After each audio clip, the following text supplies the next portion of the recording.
Thank you for choosing Vegas Vacation. This is a great effect that allows you to predict the outcome of a series of choices the audience members make. It comes with 6 different cards. These are the rack cards that you would find inside the lobby of any major hotel or motel wherever you travel.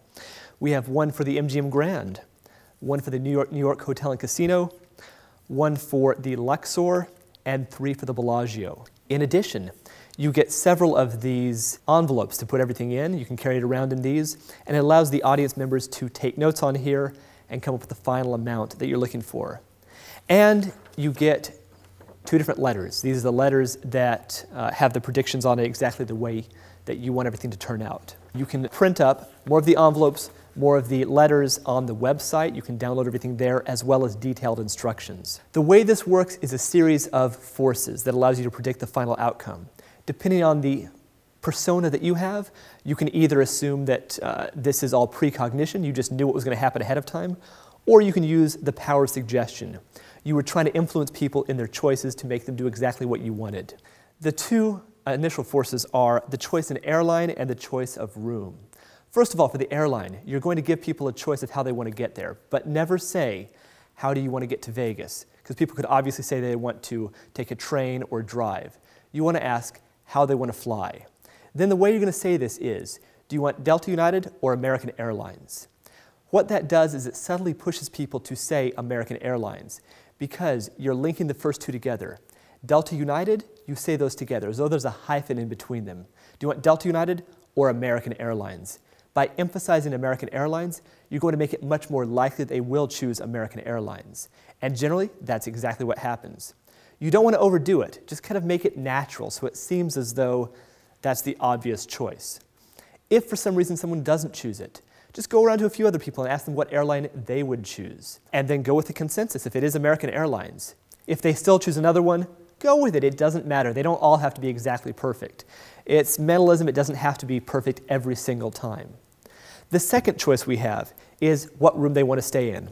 They can use economy, deluxe, or a suite. You want to lead into this by saying, it's on me. By doing this, you're saying that you're going to pay for everything. If you're paying for the entire trip, why wouldn't they take the best option? Why wouldn't they take the most expensive option? So odds are they will choose the suite. If for some reason people still don't choose the suite, all you have to do is just bump them up. Say, oh, come on, you deserve it. Take the suite. By taking the suite, you've then got your second force out of the way. The third force is based on a very old mathematical principle. The way this works, each of these cards has different numbers. By making one choice from each of these cards, you're going to make sure that they always add up to the exact same number. There are 4 choices here. You have the suite, you have the buffet, you have the spa, and you have the show. As long as they choose one from each of these, it will always add up to the same number.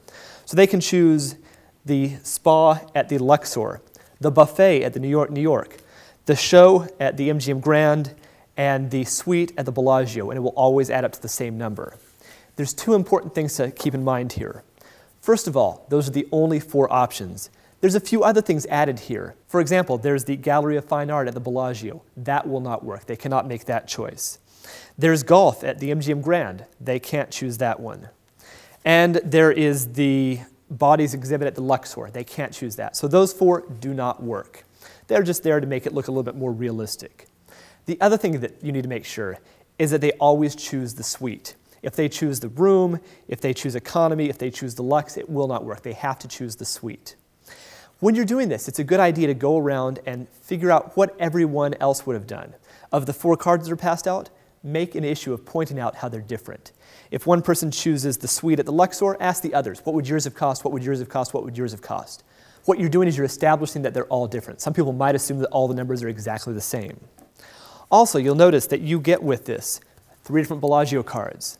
The purpose of this is so that you can actually repeat this effect, and you can even pass it out to the audience if you would like. The key to this is on the phone number at the very bottom. The last 4 digits tell you what's going to happen when you add these up. This one says 0863. That tells you that this is going to add up to $863. So for that one, you want to make sure that you use the letter that says $863, obviously.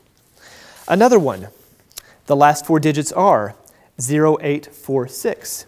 For this one, you would want to make sure that you use the letter that says $846. That's going to be perfect.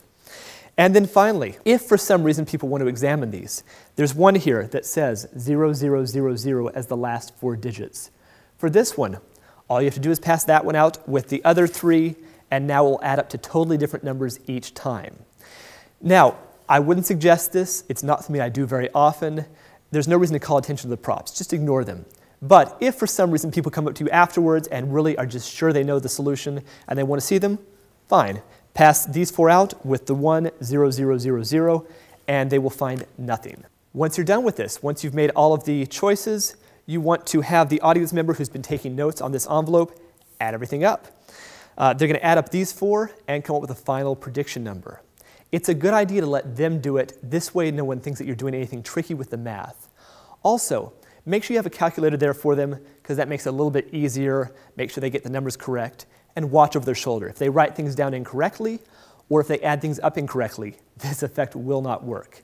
Then, either read it yourself, or have them read it to the audience. Then, once you open up the envelope, pull out the prediction letter, you will notice everything is right here. They chose American Airlines. That's what you predicted.